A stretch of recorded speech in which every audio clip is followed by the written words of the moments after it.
Hello students, D sir classes में आपका स्वागत है।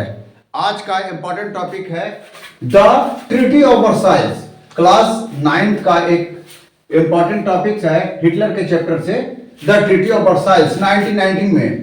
It was a harsh and humiliating treaty.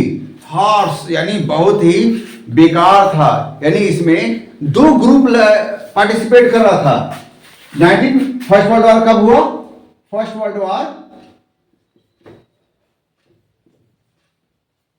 First world war 1914 to 1918। इसमें दो ग्रुप पार्टिसिपेट कर रहा था।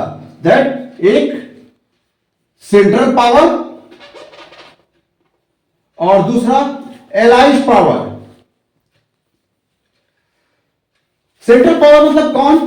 सेंट्रल पावर मतलब जहां जहां भी मोनार्की थी, मोनार्की वो सारे सेंट्रल पावर में थे, और जहां जहां भी डेमोक्रेसी रही वो सब एलाइज के पार्ट हो गए।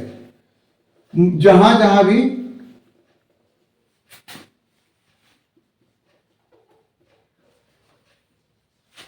डेमोक्रेसी रही वो एलाइज के पावर हो गए। यानी सेंट्रल पावर में मेनली इसमें रोल प्ले कर रहा था। सेंट्रल पावर में जर्मनी, हंगरी, टर्की, ये मेन रोल प्ले कर रहे थे। किसमें? सेंट्रल पावर में। उसी तरह डेमोक्रेसी में इंग्लैंड,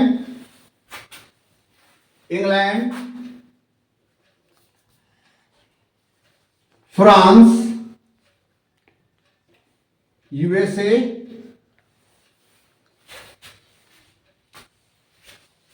ये पार्टिसिपेट कर रहे थे। यूएसए सारे पार्टिसिपेट कर रहे थे।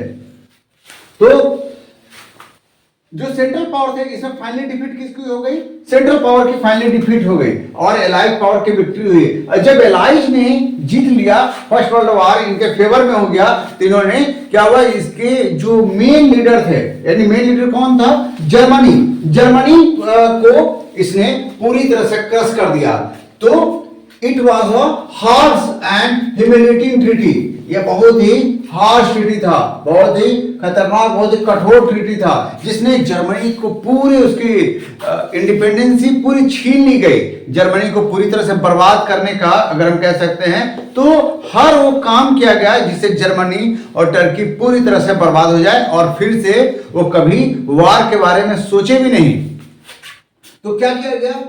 जर्मनी लॉस्ट ओवरसीज कॉलोनी, यानी जितने भी ओवरसीज कॉलोनी थे, ओवरसीज का मतलब जो जर्मनी है समुद्र के उस पार जितने भी उसके टेरिटरी थे, सारे टेरिटरी उससे छीन ले गए और वो बिल्कुल उससे निहत्था कर दिया गया। Second, a tenth of its population, यानी जो उसका मेन पॉपुलेशन था, जो रिच पॉपुलेशन था, वो सारे पॉपुलेशन को, उस एरिया को काटकर ये एलाइज पावर ने अपने हिस्से में कर लिया उसको। तो उसकी जो 10th ऑफ इट्स पॉपुलेशन और see by the allies power. Third, 13% of its territories, जो टेरिटरी थी 13%। टेरिटरी का मतलब जहां इनके पास ज्यादा रिसोर्स होता था, जहां से इनकम इनको ज्यादा होता था, जहां से ये ट्रेड बेटर करते थे, वो टेरिटरी 13% था। ये रिच टेरिटरी था, इसे पूरा जर्मनी कंट्रोल हो रहा था। ये सारे टेरिटरी को एलाइज पावर ने इनसे सीज कर लिया, छीन लिया। And 75% of its iron mines seize by the allies power. 75% iron mines means अब आयरन का तो यूजेस तो बहुत है। अब आयरन से गन बन सकता है, वेपन्स बन सकता है, तो सारे वारशिप्स बन सकता था, शिप था, सबमरीन था, बहुत सारे ऐसे थे जिसका आयरन का यूज था। तो टोटल आयरन माइंस 70% जो बेस्ट आयरन था, टोटल माइंस को जर्मनी से सीज कर लिया गया, ऑक्युपाई कर लिया गया। किसके द्वारा? एलाइज पावर के द्वारा। यानी जर्मनी किसी तरह से अब वो डेवलप नहीं कर सकता था, इस तरह से क्रश कर दिया गया। 26% ऑफ कोल माइन सीज, 26%, यानी बेस्ट, आज भी बेस्ट क्वालिटी का कोल माइन जर्मनी में है। और उस एरिया को कहते हैं क्या? रूर, RUHR, क्या बोलते हैं? रूर।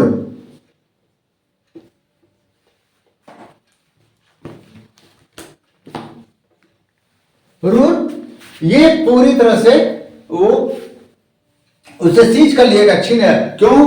क्योंकि जो भी कंपनी चलती थी, जो भी फैक्ट्री चल रही थी, जो भी चीज थी, सभी के लिए ट्रेडिशनल सोर्स ऑफ एनर्जी कौन था? कोल। जब कोल ही नहीं रहेगा तो कोई चीज वर्क करेगा ही नहीं, इसलिए कोल माइंस को उनसे सीज कर लिया गया। Next, the war guilt clauses held Germany responsible for the war, यानी जर्मनी, क्योंकि वार को स्टार्ट करने का श्रेय जाता है जर्मनी के पास। जर्मनी ने ही वार स्टार्ट किया था 1914 में, इसीलिए पूरे वार का रिस्पॉन्सिबल किसको बनाया गया? जर्मनी को, क्योंकि पूरे सेंट्रल पावर का, जहां जहां मोनार्की थी, टोटल सेंट्रल पावर का लीडर कौन था? जर्मनी। इसलिए रिस्पॉन्सिबिलिटी किसकी हो गई? जर्मनी की। अगर वार डिफीट हुई उसकी, तो टोटल जितने भी प्रॉब्लम से कैजुअलिटी थी, लॉसेस थे एलाइज पावर को, टोटल लॉसेस कैजुअलिटी, टोटल का रिस्पॉन्सिबिलिटी किसको कर दिया गया? जर्मनी को कर दिया गया। और Germany was forced to pay compensation of 6 billion livre, और उसका 6 बिलियन लीवर का उस पर कंपनसेशन टारगेट किया गया कि वो अपना 6 बिलियन लीवर उसको पनिशमेंट के तौर पर एलाइज पावर को चुकाना होगा। And it Germany was forced to pay compensation of 6 billion livres and rich real land captured by Allied power. Real land, rich real land का मतलब हुआ कि एलाइड पावर ने जो वहां से एग्रीकल्चर हो रहा था, जिससे लोग सरवाइव करते थे, जो बेटर फर्टाइल रिसोर्सेस था, फर्टाइल लैंड था, उस सारे रिसोर्स को जिससे जर्मनी कंट्रोल होता, जर्मनी रन करता था, उस सारे रिच लैंड को कैप्चर कर लिया गया लाइफ पावर के द्वारा। यानी पूरी तरह से जर्मनी को पंगु बना दिया गया, पूरी तरह से जर्मनी को लैंड बना दिया गया, ताकि जर्मनी फिर कुछ वर्क नहीं कर सके और जर्मनी हमेशा के लिए एलाइड पावर के नीचे दब के रहे। तो आज के टॉपिक में द ट्रीटी ऑफ वर्साइल्स 1919 जो इंपॉर्टेंट टॉपिक था क्लास 9th के लिए, ये केवल 9th ही नहीं है, कंपटीशन के लिए भी ये इंपॉर्टेंट टॉपिक्स है।